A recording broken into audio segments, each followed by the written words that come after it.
പറയുന്ന ഒരു കാര്യമാണ് ഇദാ മരിള ഫഉദുഹു, രോഗിയായാൽ ചെന്ന് കാണുക എന്നുള്ളത്. അപ്പം നമുക്ക് അത്തരത്തിലുള്ള മൂല്യങ്ങളൊക്കെ വളരെ കുറഞ്ഞു വരികയാണ്. ഒരു ഖുദ്സിയ ഹദീസിൽ നമുക്കിങ്ങനെ കാണാൻ പറ്റുന്നുണ്ട്. നബി സല്ലല്ലാഹു അലൈഹി വസല്ലം തങ്ങൾ പറഞ്ഞിരുന്നതാണ്, നമ്മൾ വിചാരണക്ക് നേരിടേണ്ടിവരാണെന്ന് നമുക്കറിയാലോ. അപ്പോൾ ആഖിറത്തിൽ വെച്ചിട്ട് അള്ളാഹ് നമ്മോട് ചോദിക്കുന്നതാണ്, എല്ലാ അഹമ്മദെ, എല്ലാ പോക്കറെ, എല്ലാ ഖദീസ, അന്ന് ഞാൻ അവിടെ രോഗമായിട്ട് കിടക്കുമ്പോൾ, അല്ലെങ്കിൽ ഞാൻ തെങ്ങുന്ന് വീണ് കിടക്കുമ്പോൾ നീ എന്നെ വന്ന് കണ്ടിട്ടില്ലല്ലോ. അപ്പൊ നമ്മൾ അതിശയത്തോടെ ചോദിക്കുകയാണ്, റബ്ബേ നീ അസുഖമായിട്ട് കിടക്കുമ്പോൾ ഞാൻ വന്നിട്ടില്ല എന്നാ, എന്ത് ചോദ്യം ഇതെന്ന്. അപ്പൊ അള്ളാഹ് ചോദിക്കുന്ന ചോദ്യമാണെന്ത്, നിന്റെ വീടിൻ്റെ അടുത്തുള്ള അല്ലെങ്കിൽ നിന്റെ നാട്ടിലുള്ള ആ പോക്കർക്ക, അല്ലെങ്കിൽ ആ ഐമുണ്ണിക്ക, അല്ലെങ്കിൽ ആ ഫാത്തിമ, അല്ലെ ഇന്ന രോഗം വന്ന് കടന്നിട്ടില്ലേ, അപ്പൊ നീ പോയിട്ട് വന്ന് കണ്ടിട്ടില്ലല്ലോ. ഇപ്പൊ നമ്മൾ മനസ്സിലാക്കേണ്ട കാര്യമാണത്. ഇന്നി ജാഇലുൻ ഫിൽ അർളി ഖലീഫ എന്ന് പറഞ്ഞിട്ടാണ് അല്ലാഹു സുബ്ഹാനഹു വ തആല നമ്മുടെ ഇങ്ങോട്ട് അയക്കുന്നത്. ഇന്നി ജാഇലുൻ ഫിൽ അർളി ഖലീഫ, ഞാൻ എൻ്റെ ലോകത്തേക്ക്, ഈ ലോകത്തേക്ക് എൻ്റെ റെപ്പുകളെ, എൻ്റെ റെപ്രസെൻറ്റേറ്റീവിനെ ഞാൻ അയക്കുകയാണെന്നാണ് അള്ളാഹ് പറഞ്ഞത്. നമ്മളെക്കുറിച്ച് അള്ളാഹ് അങ്ങനെ പറഞ്ഞ്, എൻ്റെ അള്ളാഹുവിൻ്റെ പ്രതിനിധികളായിട്ടാണ്, അള്ളാഹുവിൻ്റെ പകരക്കാരായിട്ടാണ് നമ്മളിങ്ങോട്ട് അയക്കുന്നതെന്നാണ് അള്ളാഹു സുബ്ഹാനഹു വ തആല മലക്കളോട് പറഞ്ഞത്. അങ്ങനെ പറഞ്ഞിട്ടാണ് നമ്മോട് ഇങ്ങോട്ട് അയക്കുന്നത്. അപ്പോൾ നമ്മൾ മനസ്സിലാക്കേണ്ടത്, അള്ളാഹു സുബ്ഹാനഹു വ തആലാന്റെ റഹ്മത്ത്, റഅഫത്ത്, ഇതേപോലെയുള്ള ഗുണങ്ങളുള്ളവരായിരിക്കണം അപ്പോൾ നമ്മൾ. അപ്പം മറ്റുള്ളവരുടെ സാധുജനങ്ങളോട് സഹാനുഭൂതി, ദയ തുടങ്ങിയ സ്വഭാവങ്ങളുള്ളവളായിരിക്കണം നമ്മൾ. അപ്പം അതിൽപ്പെട്ടതാണ് രോഗികളായാൽ ചെന്ന് കാണുക, അവർക്ക് വേണ്ടി പ്രാർത്ഥിക്കുക, അവർക്ക് നല്ല ജീവിതത്തിൽ ആശ നൽകുക തുടങ്ങിയിട്ടുള്ള കാര്യങ്ങൾ നമ്മൾ ചെയ്യുക എന്നുള്ളത്. അപ്പോൾ അതിൻ്റെ ഭാഗം തന്നെയാണ് ഈ സഹജായുടെ പ്രവർത്തനം. ഇങ്ങനെ ആരെങ്കിലും വീണ് പൊട്ടിക്കിടക്കുകയാണ്, അല്ലെങ്കിൽ വണ്ടിയിൽ നിന്ന് വീണ് കിടക്കുകയാണ്, അല്ലെങ്കിൽ വേറെ ഏതൊക്കെ രോഗം വന്ന് ശയ്യാവലംബികളായിട്ടുണ്ട്, അപ്പോൾ അവരെ ചെന്ന് കാണുകയാണ്. അവർക്ക് കട്ടിൽ വേണം, അപ്പോൾ കട്ടിൽ കൊണ്ട് കൊടുക്കുന്നു. ഇനി അവർക്ക് കക്കൂസിലൊക്കെ പോകുമ്പോൾ എന്ത് വേണം, കമ്മോട് ചെയർ വേണം, അത് കൊണ്ട് കൊടുക്കുകയാണ്. ഇനി അവർക്ക് അങ്ങോട്ടും ഇങ്ങോട്ടും പോകാൻ വെയിൽ ചെയർ വേണം, അത് കൊടുക്കുന്നു. ഇനി അവർക്ക് നടക്കാൻ വേണ്ടി വാക്കർ, അതിൻ്റെ അർത്ഥം തന്നെ അങ്ങനെയല്ല, വാക്കർ, നടക്കാൻ സഹായിക്കുന്ന സാധനം. അപ്പൊ ഇതേപോലെ എന്താ വേണ്ടത്, അതിന് സ്ക്രച്ചറാ വേണ്ടത്, അത് തുടങ്ങി എന്ത് കാര്യങ്ങളാണ് വേണ്ടത്, ആ കാര്യങ്ങൾ കൊടുക്കുക എന്നുള്ള ഏറ്റവും പ്രധാനപ്പെട്ട കാര്യമാണ്.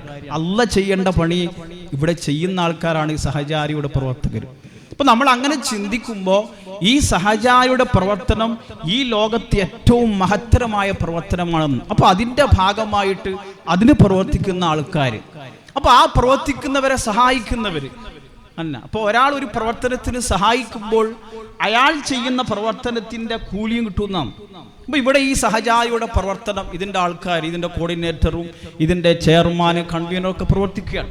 അപ്പോൾ അവർ പ്രവർത്തിക്കുന്ന പ്രവർത്തനത്തിന്റെ കൂലി നിങ്ങൾക്ക് കിട്ടുന്നു. എങ്ങനെ? നിങ്ങൾ അവരെ സഹായിക്കുകയാണ്. അങ്ങനെ സഹായിക്കുന്ന സമയത്ത് അവർ ചെയ്യുന്ന പ്രവർത്തനത്തിന് മന്ദല്ല അലാ ഖൈരിൻ ഫലഹു മിസ്ലു അജ്ർ ഫായിലിഹി എന്നുള്ള ഹദീസിന്റെ വെളിച്ചത്തിൽ മഹാന്മാർ അങ്ങനെ വിശദീകരിക്കുന്നുണ്ട്. അപ്പൊ അവരങ്ങനെ ഈ പ്രവർത്തനം നടത്തുമ്പോൾ അതിനെ സഹായിച്ചു എന്ന രൂപത്തിൽ നിങ്ങൾക്ക് അവർ ചെയ്യുന്ന, നിങ്ങൾ ചെയ്യാത്ത കൂലി കിട്ടുന്നുള്ളതാണ്. ഇപ്പൊ ഇസ്ലാമിൽ അങ്ങനെ കുറെ ഓഫറുകളുണ്ട്. എത്രത്തോളം എന്ന് വെച്ചാല്, ഒരാൾ ആയ കാലത്ത് നല്ലോണം ഇബാദത്ത് ചെയ്യുന്ന ആളാണ്. ഉദാഹരണത്തിന് ഒരു അഹമ്മദ് ഖാൻ അല്ലെ, ഇപ്പൊ പ്രായം വയസ്സൊക്കെ ആയി, ഇപ്പൊ പണ്ടത്തെ പോലെ നിസ്കരിക്കാൻ കഴിയുന്നില്ല, പള്ളിയിൽ പോകാൻ കഴിയുന്നില്ല. അപ്പൊ അയാൾ ആരോഗ്യമുള്ള സമയത്ത് അയാൾ നല്ലോണം നിസ്കരിച്ചിട്ടുണ്ട്, അയാൾ എന്താണ് പാവങ്ങളെ സഹായിച്ചിട്ടുണ്ട്, അയാൾക്ക് സോഷ്യൽ ചാരിറ്റി പ്രവർത്തനങ്ങൾ ചെയ്തിട്ടുണ്ട്. ഇങ്ങനെയുള്ള കാര്യങ്ങളൊക്കെ ചെയ്തിട്ടുള്ള ആളാണ് ഈ അഹമ്മദ് എങ്കിൽ അയാൾക്ക് ഇന്ന് പ്രായമായിട്ടുണ്ട്, ചെയ്യാൻ കഴിയുന്നില്ല. അപ്പോൾ അയാളുടെ റെക്കോർഡിലേക്ക് അല്ലാഹു സുബ്ഹാനഹു വ തആല ഈ അയാൾ പ്രവർത്തനം ചെയ്യാതെ തന്നെ കൂലി കൊടുക്കുകയാണ്. എന്തുകൊണ്ട്? ആയ കാലത്ത് ചെയ്തത് കൊണ്ടാണത്. അപ്പൊ നമ്മൾ ഇതേപോലെ ഒരുപാട് കാര്യങ്ങൾ നമ്മളെ സ്വർഗത്തിലേക്ക് കൊണ്ടുപോകാൻ വേണ്ടി നമ്മുടെ പടച്ചോന്, പടപ്പുകളായ നമ്മൾക്ക് കുറെ കാര്യങ്ങൾ ചെയ്തിരുന്നുണ്ട്. അതിൽപ്പെട്ട ഒരു കാര്യമാണ് ഈ സഹചാരിയുടെ പ്രവർത്തനം. അപ്പൊ ഞാൻ പലപ്പോഴും പറയുന്നത് പോലെ, നബി സല്ലല്ലാഹു അലൈഹി വസല്ലം തങ്ങൾ ഇങ്ങനെ സഹാബികളോട് ഇങ്ങനെ സംസാരിച്ചു കൊണ്ടിരിക്കുമ്പോൾ ഒരാൾ ചോദിച്ച സ്റ്റോറിയാണല്ലോ, അയ്യുൽ അഅ്മാലി അഹബ്ബു ഇലല്ലാഹ് എന്നൊക്കെ ചോദിച്ചിട്ട് അയ്യുന്നാസി അഹബ്ബു ഇലല്ലാഹ് ഇല്ലേ, അഹബ്ബുൻ നാസി ഇലല്ലാഹ്, ആരാണ് അള്ളാഹ്ക്ക് ഏറ്റവും ഇഷ്ടമുള്ള ആളെന്ന് ചോദിച്ചപ്പോൾ അള്ളാഹു സുബ്ഹാനഹു നബി സല്ലല്ലാഹു അലൈഹി വസല്ലം തങ്ങൾ വേറൊന്നും ചിന്തിക്കാതെ പറഞ്ഞ മറുപടിയാണ് അൻഫഉഹും ലിന്നാസ്, ജനങ്ങൾക്ക് ഉപകാരം ചെയ്യുക. അപ്പൊ ഏതെല്ലാം വിധത്തിൽ ഇത് ഉപകാരമാണല്ലോ, ഏറ്റവും വലിയ ഉപകാരമാണ് ഇത് അല്ലേ. വീണ് കിടക്കുമ്പോൾ സഹായിക്കുക എന്നുള്ളത് ഏറ്റവും വലിയ ഉപകാരമല്ലേ. അല്ലെങ്കിൽ എന്താണ് ഇപ്പോൾ നമുക്കറിയാം നമ്മുടെ ഈ നാട്ടിലെ ഒരു ചെറുപ്പക്കാരൻ അല്ലേ, ആ ചെറുപ്പക്കാരന് വേണ്ടിയിട്ട് ഇങ്ങനെ പിരിവ് നടന്നു കൊടുക്കുന്നുണ്ട്. അപ്പൊ അതിലൊക്കെ നിങ്ങളൊക്കെ ഭാഗമായിട്ടുണ്ടല്ലോ. അപ്പൊ ഇതേപോലെ പ്രവർത്തനമാണ് ഈ സഹചാരിയുടെ പ്രവർത്തനം. നമ്മുടെ സ്റ്റേറ്റ് കമ്മിറ്റിയിൽ നിന്നും അദ്ദേഹത്തിന് നമ്മൾ സഹായത്തിന് അപേക്ഷിച്ചിട്ടുണ്ട്.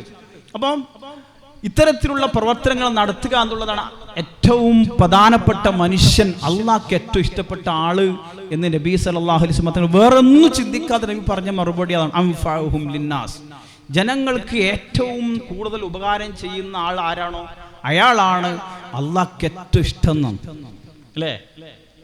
അള്ളാഹു സുബ്ഹാനഹു വ തആല നബിയോട് പഠിപ്പിച്ചെന്താ, കുൽ നബിയെ പറയണം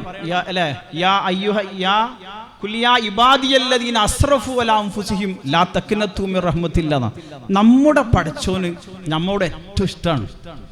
മനസ്സിലാക്കണം, നബിനോട് അള്ളാഹ് പറഞ്ഞു പഠിപ്പിക്കുകയാണ്.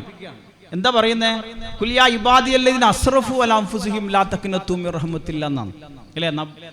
സ്വന്തത്തോട് അതിക്രമം ചെയ്ത ആൾക്കാർ, പാപം ചെയ്ത ആൾക്കാരോട് പറഞ്ഞ നബി ലാ തഖ്നതു മിർ റഹ്മത്തില്ലാ, അള്ളാന്റെ കരുണ കിട്ടും, പേടിക്കൊന്നും വേണ്ട.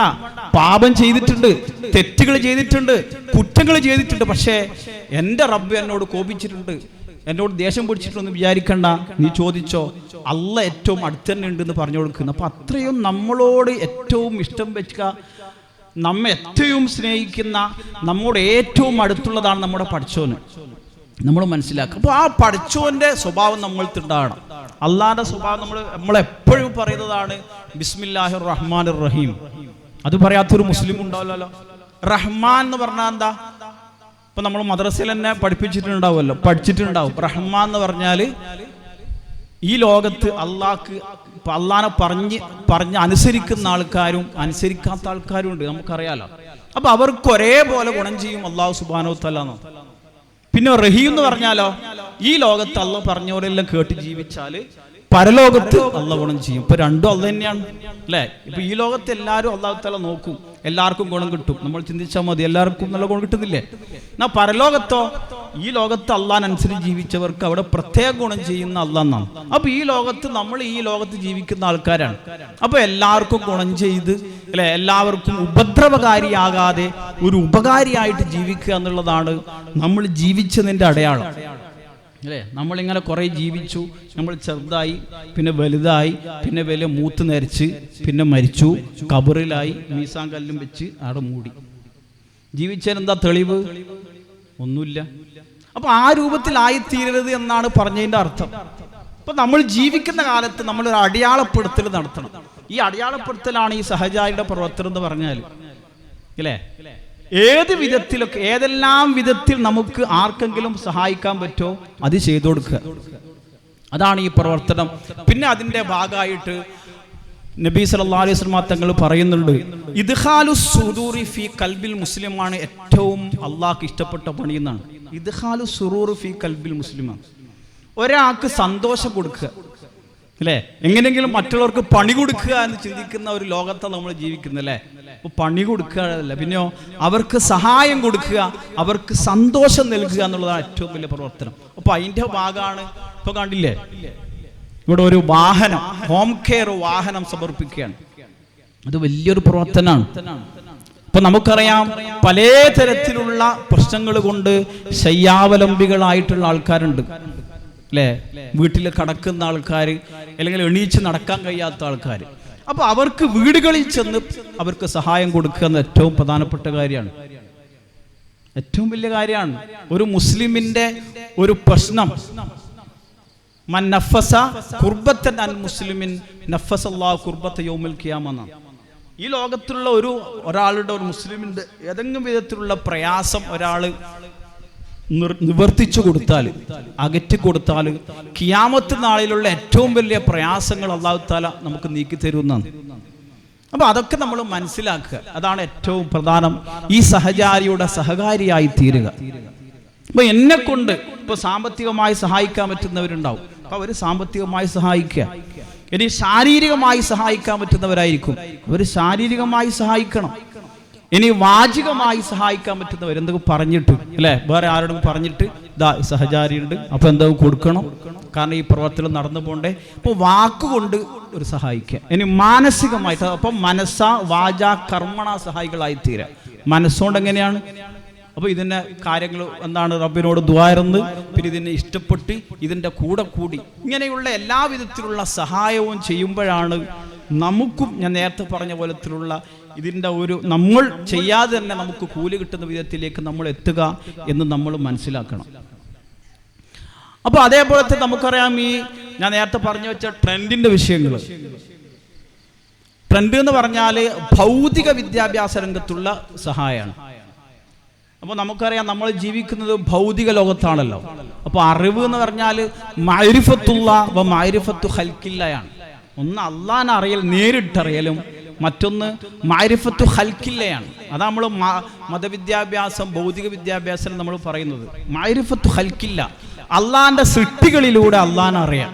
ഇപ്പോൾ ബയോളജി, കെമിസ്ട്രി, അല്ലെ, ഫിസിക്സ്, ഇതെല്ലാം നമ്മൾ പഠിക്കുന്നില്ലേ? അപ്പോൾ അതിൽ ഓരോ നമ്മൾ കണ്ണിനെ കുറിച്ച് പഠിക്കുകയാണ്. അപ്പോൾ കണ്ണിനെ കുറിച്ച് പഠിച്ചു, കണ്ണിൻ്റെ റെറ്റിന, അല്ലേ, ഇങ്ങനെയുള്ള കാര്യങ്ങൾ പറയുന്നു. പിന്നെ നമ്മൾ തലച്ചോറിനെ പഠിക്കുന്നു, അപ്പോൾ അതിൻ്റെ മെഡുല ഒബ്ലാങ്കറ്റ, സുഷുമ്ന, ഇങ്ങനെയുള്ള കാര്യങ്ങൾ. പിന്നെ ചെവിനെ കുറിച്ച് പഠിക്കുന്നു, അപ്പോൾ ചെവിൻ്റെ ഇത്, പിന്നെ അതിൻ്റെ അസ്ഥികൾ, കർണപുടം, ഇങ്ങനെയുള്ള എന്താണ് സ്റ്റേപ്പീസ്, ഇൻകസ്, മാലിസ് തുടങ്ങിയിട്ടുള്ള കാര്യങ്ങളൊക്കെ നമ്മൾ പഠിക്കുന്നതിലൂടെ റബ്ബിനെ കുറിച്ച് പഠിക്കുകയാണ്, അല്ലേ. ഇപ്പോൾ കണ്ണ്, ചെവി. അപ്പോൾ ചെവി എന്ന് പറയുമ്പോൾ എന്താണ്, ശബ്ദങ്ങൾ അതിനെ ഒരു ഇതാക്കി തീർക്കുക, ഇങ്ങോട്ട് വരിക, എന്നിട്ട് കുറേ അസ്ഥികൾ കടന്നു വരിക, എന്നിട്ട് ഇങ്ങനെ വന്നിട്ട് അത് കേൾക്കുക. ഇതെന്തൊരു സംവിധാനം. അതുപോലെ കണ്ണ്, ഒരു വസ്തുവിനെ നമ്മൾ കാണുന്നു, അപ്പോൾ അതിനെ വേറെ രൂപത്തിൽ മാറ്റി പിന്നെ നമ്മൾ കണ്ണിലേക്ക് കൊണ്ടുവന്ന് നമ്മുടെ ചിത്രം തെളിയുന്നു, പിന്നെ കുറേ നേരത്തേക്ക് നമ്മുടെ മനസ്സിലേക്ക് അത് കൊടുക്കുന്നു. അപ്പോൾ ഇങ്ങനെ പലതരത്തിലുള്ള അത്ഭുതങ്ങളാണ്. ഈ അത്ഭുതങ്ങളിലൂടെ, ഈ സൃഷ്ടിപ്പിലൂടെ അള്ളാഹനെ പഠിക്കുക. അപ്പോൾ ഇതും അതിൻ്റെ ഭാഗം തന്നെയാണ്. അപ്പോൾ ഈ ഭൗതിക ലോകത്ത് ജീവിക്കുന്ന നമുക്ക് ഭൗതിക വിദ്യാഭ്യാസവും വേണം. അപ്പോൾ അതിനു വേണ്ടിയിട്ടാണ് SKSF ഈ ട്രെൻഡ് എന്നുള്ള സംവിധാനം ഏർപ്പെടുത്തിയിരിക്കുന്നത്. അപ്പോൾ അതിൻ്റെ ഭാഗമായിട്ട് ഈ സഹചാരിക്ക് നമുക്ക്, ഞാൻ നേരത്തെ പറഞ്ഞതുപോലെ, സഹചാരിയിലൂടെ പല രോഗികൾക്കും സഹായം കൊടുക്കുകയാണ്. അപ്പോൾ അതേപോലെ നമുക്കറിയാം, ഈ ഭൗതിക വിദ്യാഭ്യാസ രംഗത്ത് സാമ്പത്തികമായി പിന്നോക്കം കൊണ്ട് പഠിക്കാൻ കഴിയാത്ത കുട്ടികളുണ്ട്. അപ്പോൾ ആ കുട്ടികൾക്ക് സാമ്പത്തിക സഹായം നൽകുന്ന സംവിധാനമുണ്ട് ഈ ട്രെൻഡിലൂടെ. അപ്പോൾ നമുക്ക് ഇപ്പം തന്നെ ഈ ജാരിയ എന്ന് പറഞ്ഞിട്ട് ഒരു പ്രത്യേക രൂപത്തിലുള്ള ഒരു യാത്ര നടത്തുന്നുണ്ട് SKSF, നമുക്കറിയാം. അപ്പോൾ ഈ സഹചാരിയുടെ ഭാഗമായിട്ടാണ് അതും നടക്കുന്നത്. അപ്പം എല്ലായിടത്തും എത്തി ഫണ്ട് സമാഹരിച്ചിട്ട്, നേരത്തെ പറഞ്ഞ പോലെ ഈ പിന്നെ തിരുവനന്തപുരം RCCൻ്റെ അടുത്തൊക്കെ ഒരു സ്ഥാപനം എന്താണ്, അതേപോലെ കോഴിക്കോട് പിന്നെ മെഡിക്കൽ കോളേജിൻ്റെ അടുത്തൊക്കെ ഈ സഹചാരിൻ്റെ സംവിധാനം കൂടുതൽ വിപുലമാക്കുന്നതിന് വേണ്ടിയിട്ടാണ് അത് ചെയ്യുന്നത്. അപ്പോൾ അത്തരം കാര്യങ്ങൾ നിങ്ങളുമായി സമീപിക്കുന്ന സമയത്ത് നിങ്ങൾ എന്തൊക്കെ ചെയ്യാൻ പറ്റുമോ അക്കാര്യങ്ങളൊക്കെ നിങ്ങൾ ചെയ്യണം എന്നാണ് നിങ്ങളോടിപ്പോൾ പറയാനുള്ളത്. അതേപോലെ നമുക്കറിയാം, പിന്നെ ഈ ഭൗതിക വിദ്യാഭ്യാസ രംഗത്ത് തന്നെ പിന്നെ IAS, IPS തുടങ്ങിയുള്ള സംവിധാനങ്ങളിലുണ്ടല്ലോ. അപ്പോൾ SKSF ഇതിന് പ്രത്യേകമായ കോച്ചിങ് നൽകുന്നുണ്ട്. 8ാം ക്ലാസ് നമ്മുടെ കുട്ടികൾ എത്തിയാൽ തന്നെ അവർക്ക് പിന്നെ ഓൺലൈനായിട്ടും അതേപോലെ ഓഫ്ലൈനായിട്ടും അവരെ വിദ്യാഭ്യാസത്തിൽ കൊണ്ടുവന്നിട്ട് അവരെ IASലേക്ക് അല്ലെങ്കിൽ IPSലേക്ക് എത്തിക്കുന്ന സംവിധാനം ഈ പിന്നെ ട്രെൻഡിലൂടെ വളരെ കാലം മുമ്പേ നടക്കുന്നുണ്ട്. അപ്പോൾ നമുക്കറിയാം, നമ്മുടെ ഇന്ത്യയിലെ ചില സംസ്ഥാനങ്ങളിൽ കളക്ടർമാരായിട്ട് തന്നെ SKSF ഉണ്ടാക്കിയിട്ടുള്ള ഈ IAS ഉദ്യോഗസ്ഥന്മാരുണ്ട്. അപ്പോൾ അത്തരത്തിലുള്ള റൂട്ടിലൂടെ പ്രവർത്തിക്കുന്നുണ്ട്. ഞാൻ നേരത്തെ പറഞ്ഞതുപോലെ ആത്മീയമായിട്ടുള്ള കാര്യത്തിൽ ആത്മീയമായിട്ടുള്ള ഒരു സഹായവും, ഇനി ഭൗതികമായ രംഗത്താണെങ്കിൽ ആ സഹായമൊക്കെ SKSF ഇങ്ങനെ 18 വിങ്ങളിലായിട്ട് നൽകുന്നുണ്ടെന്നാണ്. അപ്പോൾ അതേപോലെ നേരത്തെ പറഞ്ഞതുപോലെ ഈ വിക്കായയുടെ സംരംഭം, ഈ വിക്കായുടെ പ്രവർത്തനം എന്ന് പറഞ്ഞാൽ എല്ലാവർക്കും അറിയുന്ന കാര്യമാണ്. അതുകൊണ്ട് അത് കൂടുതൽ ഞാൻ അക്കാര്യത്തിലേക്ക് കടക്കാൻ ഉദ്ദേശിക്കുന്നുമില്ല. നമുക്കറിയാം, ഇപ്പം നമ്മുടെ പിന്നെ ഈ പ്രളയം എന്ന് മാത്രമല്ല, ഈ മഴക്കാലം വരുന്ന സമയത്ത് മഴക്കാല ശുചീകരണ പ്രവർത്തനങ്ങൾ, അതേപോലെ വഴി മുടക്കുന്ന കാര്യങ്ങളും ഈ വലിയ കൊടുങ്കാറ്റുമൊക്കെ വന്നാലുള്ള കാര്യങ്ങൾ. അപ്പോൾ ആ സമയത്ത് പിന്നെ നമ്മുടെ റോഡിലേക്ക് ഇറങ്ങുന്ന സമയത്ത് റോഡിലേക്ക് ഇറങ്ങുകയാണ്. എന്നിട്ട് അതിൻ്റെ വൃത്തിയാക്കൽ, മരം വെട്ടൽ, വീടിൻ്റെ കാര്യങ്ങളിൽ ഇപ്പോൾ വീട്ടിൽ മരം വീണിരിക്കുകയാണ്, അപ്പോൾ ഒന്ന് വിക്കായനെ വിളിക്കുന്നു. അപ്പോൾ ഇത്തരത്തിലുള്ള എന്തൊക്കെ വിധത്തിൽ നമുക്ക് സഹായം വേണോ ആ സഹായങ്ങളൊക്കെ ചെയ്യുന്ന സംവിധാനമാണ് ഈ വിക്കായ എന്ന് പറഞ്ഞാൽ. അപ്പോൾ ഇങ്ങനെ പലതരത്തിലുള്ള ഈ സംവിധാനമാണ് SKSF ഇവിടെ പിന്നെ നിർവഹിച്ചു കൊണ്ടിരിക്കുന്നത്. അപ്പോൾ അതിൻ്റെ ഏറ്റവും പ്രധാനമായിട്ട് ഞാൻ നേരത്തെ പറഞ്ഞ പോലെ സഹചാരിയുടെ പ്രവർത്തനം, ആ പ്രവർത്തനം നമ്മുടെ നാട്ടിൽ ഒന്ന് കൂടുതൽ ഉഷാറാക്കുന്നതിന് വേണ്ടിയിട്ട് നിങ്ങൾക്ക് ഏതെല്ലാം വിധത്തിൽ ഈ കുട്ടികൾക്ക് സഹായിക്കാൻ പറ്റുമോ ആ രൂപത്തിലൊക്കെ നിങ്ങൾ സഹായിക്കുക. അതേപോലെ നമുക്കറിയാം, നമുക്ക് ഈ ബർത്ത്ഡേ പാർട്ടിയൊക്കെ വരുമല്ലോ. ഇപ്പം നമ്മുടെ കുട്ടീൻ്റെ ബർത്ത്ഡേ വരുന്ന സമയത്ത് നമ്മുടെ സഹചാരി സെൻറ്ററിലേക്ക് ഒരു വാക്കർ നിങ്ങളെ വക, ആ കുട്ടീൻ്റെ വക ഒരു വാക്കർ കൊടുക്കുക, അല്ലെങ്കിൽ നെബുലൈസർ കൊടുക്കുന്നു, അല്ലെങ്കിൽ വീൽ ചെയർ, എന്താണ് നമുക്ക് കൊടുക്കാൻ പറ്റുക സഹചാരി സെന്ററിലേക്ക് എൻ്റെ കുട്ടിക്ക് വേണ്ടിയിട്ട്, വളരെ നല്ല കാര്യമാണ്. അപ്പോൾ അതൊക്കെ ഇത്തരത്തിലുള്ള കാര്യങ്ങൾ നിങ്ങൾ ഏറ്റെടുത്തുകൊണ്ട് ഈ സംവിധാനം, നിങ്ങൾക്ക് വേണ്ടിയിട്ടുള്ള ഈ സംവിധാനം അത് ഏറ്റവും സുന്ദരമായി നടക്കുന്നതിന് വേണ്ടി നിങ്ങൾ സഹായിക്കണമെന്ന് മാത്രം പറഞ്ഞുകൊണ്ട് ഈ പരിപാടിക്ക് എല്ലാവിധത്തിലുള്ള ആശംസകളും അർപ്പിച്ചുകൊണ്ട് നിർത്തുന്നു. വാഹിർ ദഅ്വാനാ അൽഹംദുലില്ലാഹി റബ്ബിൽ ആലമീൻ. അസ്സലാമു അലൈക്കും വറഹ്മത്തുള്ളാഹി തആല വബറകാതുഹു. അതാ നമുക്കറിയാം, നമ്മുടെ ഈ പരിപാടി ഇന്ന് തുടങ്ങാണ് അല്ലേ. അപ്പം ഇതിൻ്റെ അവസാന ദിവസമാണ് ഈ വണ്ടിയുടെ പിന്നെ സമർപ്പണം കൂടി നടക്കുക. അപ്പോൾ ഈ പരിപാടി ബിസ്മില്ലാഹിർ റഹ്മാനിർ റഹീം ഇന്നാ ഫതഹ്നാ ലക ഫതഹൻ മുബീന എന്ന അമരനാമത്തിൽ ഈ പരിപാടി തുടങ്ങിയതായി അറിയിച്ചുകൊണ്ട് നിർത്തുന്നു. അസ്സലാമു അലൈക്കും വറഹ്മത്തുള്ളാഹി തആല വബറകാതുഹു.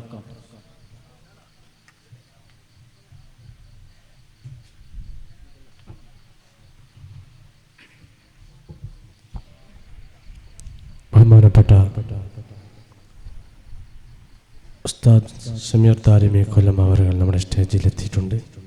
ഇൻഷാ അല്ലാഹ് ഇത് മറ്റ് ആശംസകളൊന്നും ഇല്ലാതെ ഉസ്താദ് അവരുകളെ പ്രഭാഷണത്തിന് വിളിക്കുന്നതിന് മുമ്പ് എല്ലാവർക്കും വേണ്ടി സിറാജ് പൂക്കോത്ത് സാഹിബ് അവരുകളെ ആശംസയ്ക്ക് വേണ്ടി ക്ഷണിക്കുന്നു.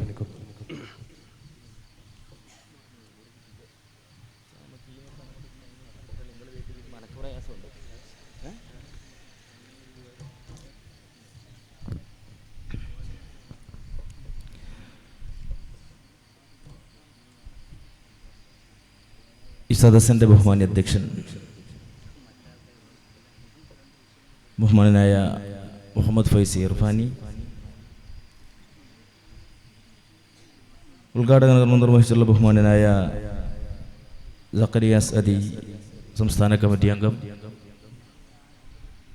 പരിപാടിയിൽ മുഖ്യപ്രഭാഷണം നടത്തുന്ന ഉസ്താദ് ഷമീർ ദാരിമി കൊല്ലം, പ്രാർത്ഥന നടത്തിയിട്ടുള്ള ബഹുമാനായ മുബഷിർ ഫൈസി ഉൾപ്പെടെയുള്ള മുരിങ്ങോടി മഹലിൻ്റെ general secretary P Shamas, Shameem, Finas, Shaid PC ഉൾപ്പെടെയുള്ള വേദിയിലെ ബഹുമാനായ നേതാക്കന്മാരെ, എൻ്റെ ശബ്ദം ശ്രവിക്കുന്ന സഹപ്രവർത്തകരെ, ദീനി വിശ്വാസികളെ, വൽ-അസ്ർ ഇന്നൽ ഇൻസാന ലഫീ ഖുസ്ർ ഇല്ലല്ലദീന ആമനൂ വഅമിലുസ് സ്വാലിഹാത്തി വതവാസൗ ബിൽ ഹഖ് വതവാസൗ ബിസ്സബ്ർ. അല്ലാഹു ഖുർആനിലൂടെ നമ്മോട് ഓർമ്മിക്കുകയാണ്. വൽ-അസ്ർ കാലം സാക്ഷിയാണ്. ഇന്നൽ ഇൻസാന ലഫീ ഖുസ്ർ, മനുഷ്യരെല്ലാവരും നഷ്ടത്തിലാണ്. ഇല്ലല്ലദീന ആമനൂ വഅമിലുസ് സ്വാലിഹാത്തി വതവാസൗ ബിൽ ഹഖ് വതവാസൗ ബിസ്സബ്ർ. ക്ഷമ പാലിക്കാത്തവർ, സത്യവിശ്വാസം സ്വീകരിക്കാത്തവർ, ഇവരെല്ലാവരും നഷ്ടത്തിലാണ്. അല്ലാഹു ഖുർആനിലൂടെ ഓർമ്മിപ്പിക്കുകയാണ്. സഹചാരിയെക്കുറിച്ച് വളരെ വലിയ നിലയിൽ അസദി നിങ്ങൾക്ക് മുമ്പാകെ സംസാരിച്ചു വെച്ചിട്ടുണ്ട്. അതിൻ്റെ ഒരു ഭാഗമാണ് ഞാൻ. എൻ്റെ ബഹുമാനനായ ഉപ്പ മരിച്ചതിന് ശേഷം ഇങ്ങോട്ടേക്ക് ഏതെല്ലാം കർമ്മങ്ങൾ നടന്നു, അത്തരം കർമ്മങ്ങളെല്ലാം തന്നെ സഹചാരി എന്ന സംഘടന ഭാഗമായിരുന്നു. എന്നെ സംബന്ധിച്ച് വളരെ സന്തോഷവാനാണ്. അത് കസേരയിലാവട്ടെ, വാക്കറിലാവട്ടെ, റഹ്മ ഉൾപ്പെടെയുള്ള പേരാവൂരിലെ ചാരിറ്റി സംഘടനകൾ. അൽഹംദുലില്ലാഹ്, അള്ളാഹു അവർക്ക് തക്കതായ പ്രതിഫലം നൽകി അനുഗ്രഹിക്കുമാറാവട്ടെ. നമ്മളിൽ നിന്ന് മൺമറഞ്ഞവർക്ക് അള്ളാഹു നമ്മയും അവരെയും ജന്നാത്തുൽ ഫിർദൗസിൽ ഒരുമിച്ച് കൂട്ടുമാറാവട്ടെ. ഞാൻ ദീർഘിപ്പിക്കുന്നില്ല, ബഹുമാന്യ ഉസ്താദ് അവർകളെ വെയിറ്റ് ചെയ്യാണ്. ഞാനും നിങ്ങളും എല്ലാം ഇന്ന് പ്രതിസന്ധിയിലൂടെ കടന്നു പോവുകയാണ്. പ്രത്യേകിച്ച് മുസ്ലിം മത വിശ്വാസികൾ രാജ്യത്താകമാനം വലിയ പ്രതിസന്ധിയിലൂടെ കടന്നു പോകുമ്പോൾ നമുക്ക് പറഞ്ഞു ബോധ്യപ്പെടുത്താൻ, നാമുമായി നല്ല വലിയ ബന്ധത്തിൽ മുമ്പോട്ട് പോകുന്ന അത് ക്രൈസ്തവ മതവിശ്വാസികളായാലും ഹൈന്ദവരായാലും സിക്കനായാലും ബുദ്ധനായാലും പാഴ്സിയായാലും നമ്മെ സംബന്ധിച്ച് നമ്മുടെ കേരളത്തിനകത്ത് ക്രൈസ്തവനും ഹൈന്ദവനും മുസൽമാനുമെല്ലാം തോളോട് തോൾ ചേർന്ന് ജീവിക്കുന്ന ഒരു പ്രദേശമാണ്. പ്രത്യേകിച്ച് മുരിങ്ങോടിയും പേരാവും എന്നെല്ലാം നല്ല ഐക്യത്തിൽ മുമ്പോട്ട് പോകുന്ന ഒരു സ്ഥലമാണ്. പക്ഷേ ചില സംഘടനകൾ വഖഫ് ബോർഡിനെ സംബന്ധിച്ചുകൊണ്ട് വലിയ നിലയിലുള്ള വിവാദങ്ങൾ ഉയർത്തി മുസ്ലിം സമുദായത്തെ ആകെ മോശമാക്കി ചിത്രീകരിക്കുന്ന ഒരു അവസ്ഥയിലേക്ക് നമ്മുടെ നാട് മാറുകയാണ്. നമുക്ക് അവരെ ബോധ്യപ്പെടുത്താൻ വേണ്ടി സാധ്യമാവണം. അത്തരത്തിൽ ആരെങ്കിലും പരാമർശങ്ങൾ ഉന്നയിച്ചു പോകുമ്പോൾ വഖഫ് എന്താണെന്നും വഖഫ് ബോർഡുമായി ബന്ധപ്പെട്ടുകൊണ്ട് സർക്കാരിലേക്ക് നമുക്ക് എന്ത് കൊടുക്കാൻ സാധിക്കുന്നു എന്നുകൂടി നമുക്ക് പറഞ്ഞു വെക്കാൻ വേണ്ടി സാധ്യമാവണം. ഞാൻ സൂചിപ്പിക്കുന്നത് മുരിങ്ങോടി മഹലായാലും പേരാവൂർ മഹലായാലും വഖഫുമായി ബന്ധപ്പെട്ടുകൊണ്ട് ഒരു സംഭാവന ആ വഖഫ് ചെയ്ത സ്ഥാപനത്തിന് കൊടുക്കുമ്പോൾ ഒരു സംഖ്യ നിശ്ചയിച്ച് നൽകുമ്പോൾ ആ സംഖ്യയിൽ നിന്ന് അല്ലെങ്കിൽ ആ കെട്ടിടത്തിൽ നിന്ന് ഏതാണോ വഖഫ് ചെയ്യപ്പെട്ടിട്ടുള്ളത് ആ വഖഫിൽ നിന്ന് 7% സർക്കാരിലേക്ക് പോവുക. ഞാനും നിങ്ങളൊന്നും അറിയാതെ കുറേയേറെ ആളുകൾക്ക് ബോധ്യപ്പെടാത്ത വസ്തുതയാണ്. 7% വഖഫ് ബോർഡിലേക്ക് നമ്മൾ കൊടുക്കുമ്പോൾ ആ മറ്റു തരത്തിൽ നമ്മെ സഹായിക്കാൻ സർക്കാർ സന്നദ്ധമല്ലാത്തൊരു നിലയിൽ നമ്മുടെ നാടിനകത്തുണ്ട്. ഇന്നും ഇന്നലെയല്ല, കാലങ്ങളായി സർക്കാരിൽ നിന്ന് യാതൊരു ആനുകൂല്യവും ലഭിക്കാത്ത അഥവാ വഖഫുമായി ബന്ധപ്പെട്ടുകൊണ്ട് ഒരു ആനുകൂല്യവും ലഭിക്കാത്ത വിശ്വാസികളാണ് മുസ്ലിം മത വിശ്വാസികൾ. മറ്റ് സംവരണ രീതിയൊക്കെ ഉണ്ടെങ്കിൽ പോലും പക്ഷേ മറ്റാളുകൾ തെറ്റിദ്ധരിക്കപ്പെടുന്നത് ഹൈന്ദവന്റെ ദേവസ്വം ബോർഡിനകത്ത് നാട്ടിലെ MLAക്ക് അത് ഹിന്ദുവായാൽ മാത്രമേ സാധ്യമാവൂ. ഞാൻ അത്ര മോശമായി ചിത്രീകരിച്ച് പറയാൽ ആരും അങ്ങനെ ചിന്തിച്ചു പോകരുത്. എന്റെ പ്രദേശത്തുള്ള മുരിങ്ങോടിയിലെ പ്രത്യേകിച്ച് നല്ലവരിൽ നല്ലവരായ നിരവധി ഹൈന്ദവ വിശ്വാസികളുള്ള നാടാണ്, നിരവധി ക്രൈസ്തവരുള്ള നാടാണ്. പക്ഷേ ചില ആളുകൾ ചില വിശ്വാസികളോട് ചില പരദൂഷണം പറയുമ്പോൾ നമുക്ക് പറയാൻ വേണ്ടി സാധ്യമാവണം. കൊട്ടിയൂർ ദേവസ്വം ബോർഡ് നമുക്ക് മുമ്പാകെയുണ്ട്. ആ ദേവസ്വം ബോർഡിനകത്ത് ഹൈന്ദവനല്ലാത്ത MLAക്ക് നമ്മുടെ പേരാവൂർ നിയോജക മണ്ഡലത്തിലെ MLA അഡ്വക്കേറ്റ് സണ്ണി ജോസഫാണ്. സണ്ണി ജോസഫിന് ആ ദേവസ്വം ബോർഡുമായി ബന്ധപ്പെട്ടുകൊണ്ട് എന്തെങ്കിലും ഒരു അഭിപ്രായം പറയാൻ വേണ്ടി സാധ്യമാകുമോ എന്ന് നമുക്ക് ചോദ്യം ചെയ്യപ്പെടാൻ വേണ്ടി സാധ്യമാവണം. ഇനി ക്രൈസ്തവന്റെ ദേവാലയത്തിൽ ചർച്ചിനകത്ത് രൂപത നിശ്ചയിക്കുന്ന പാതിരിക്കല്ലാതെ പാരീഷ് കമ്മിറ്റിക്കല്ലാതെ മറ്റേതെങ്കിലും ക്രൈസ്തവനല്ലാത്ത മറ്റേതെങ്കിലും മതവിഭാഗത്തിൽപ്പെട്ട ആളുകൾക്ക് മറുപടി പറയാൻ വേണ്ടി സാധ്യമാവോ? അപ്പൊ നമ്മെ സംബന്ധിച്ച് ഞാനും നിങ്ങളും കടന്നു പോകുന്നത് 7% വഖഫ് ബോർഡിന്റെ വിഹിതം സർക്കാരിന് നൽകിയതിനു ശേഷം ആ വഖഫ് ബോർഡിലേക്ക് ചീഫായി നമ്മെ നിയന്ത്രിക്കാൻ വഖഫ് ബോർഡിന്റെ സ്ഥാവര ജംഗമ വസ്തുക്കളെ നിയന്ത്രിക്കാൻ വേണ്ടി സർക്കാർ നിശ്ചയിക്കാൻ വേണ്ടി പോകുന്നത് അത് മുസ്ലിം സമുദായത്തിന്റെ നോമിനിയല്ല, മറിച്ച് ഒരു അമുസ്ലിമിനെ അതിന്റെ ഹെഡാക്കി നിർത്താൻ വേണ്ടി പോകുന്നു. എനിക്കും നിങ്ങൾക്കും പ്രയാസമില്ലാത്ത രീതിയിൽ നമ്മളിങ്ങനെ ദൈനംദിനമായി കടന്നു പോകുകയാണ്. പക്ഷേ നാളെ നമ്മളെ പ്രയാസപ്പെടുത്താൻ വേണ്ടി പ്രതിസന്ധിയിലാക്കാൻ വേണ്ടി ഒരു ടീം വരുന്നു. ആ ടീമിനെ എതിർക്കാൻ നമുക്ക് സാധ്യമാകണം. അറിയാത്തവരോട് വളരെ മാന്യമായി ഉപദേശ രൂപേണ അത് നേരത്തെ ഞാൻ സൂചിപ്പിച്ച ഹിന്ദുവായാലും ക്രൈസ്തവനായാലും നമുക്ക് അവരോട് സൂചിപ്പിക്കാൻ വേണ്ടി സാധ്യമാവണം. ഹൈന്ദവന്റെ മതവിശ്വാസത്തിലേക്ക് നമ്മൾ കടന്നു ചെല്ലുന്നില്ല, ക്രൈസ്തവന്റെ മതവിശ്വാസത്തിലേക്ക് ഞാനും നിങ്ങളും കടന്നു ചെല്ലുന്നില്ല. പക്ഷേ എന്റെ മതവിശ്വാസത്തിലേക്ക്, ഇസ്ലാമിന്റെ മതവിശ്വാസത്തിലേക്ക് ആരെങ്കിലും ഒരാൾ കടന്നു വന്നാൽ ഒരു തരീമ്പും വിട്ടുകൊടുക്കാൻ തയ്യാറല്ലെന്ന് നമുക്ക് പ്രഖ്യാപിക്കാൻ വേണ്ടി സാധ്യമാകണം. അപ്പോഴാണ് ഞാനും നിങ്ങളും ഇസ്ലാമിന്റെ വക്താക്കളാവുന്നത് എന്ന് മാത്രം സൂചിപ്പിച്ചുകൊണ്ട് ഇൻഷാ അല്ലാഹ് ഈ ഹോം കെയർ സമർപ്പണത്തിന് ചെറിയ വാക്കിൽ ആശംസ അറിയിച്ചുകൊണ്ട് ഞാൻ എന്റെ വാക്കുകൾ നിർത്തുന്നു. വാഹിർ ദഅവാന അൽഹംദുലില്ലാഹി റബ്ബിൽ ആലമീൻ. അസ്സലാമു അലൈക്കും വറഹ്മത്തുള്ളാഹി തആല വബറകാതുഹു.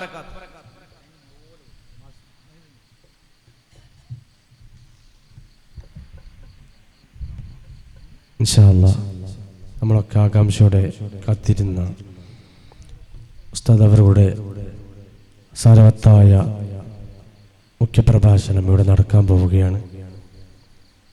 നമ്മളൊക്കെ അത് കേട്ട് ഒരു ചെവിയിലൂടെ കേട്ട് മറ്റൊരു ചെവിയിലൂടെ വിടാതെ നമ്മളൊക്കെ അത് ഉൾക്കൊണ്ട് നമ്മുടെ ജീവിതത്തിൽ പകർത്താൻ നമ്മളൊക്കെ ശ്രമിക്കണം. അതാണ് ഈ ഒരു പരിപാടി കൊണ്ട് നമ്മൾ ഉദ്ദേശിക്കുന്നത്.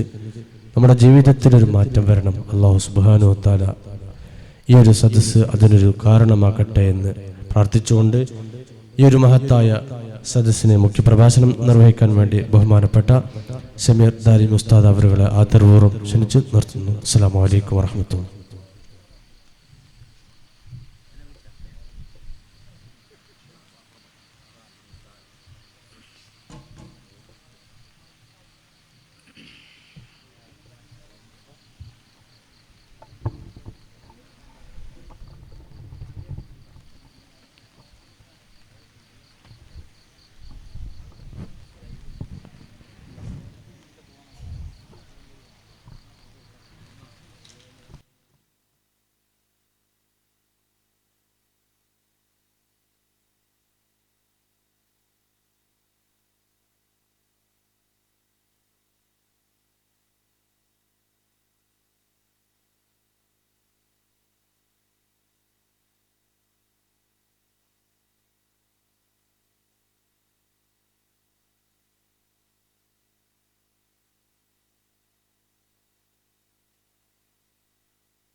അസ്സലാമു അലൈക്കും വറഹ്മത്തുള്ളാഹി വബറകാതുഹു.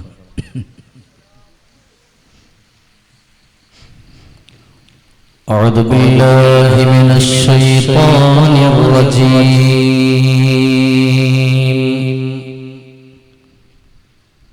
بسم الله الرحمن الرحيم.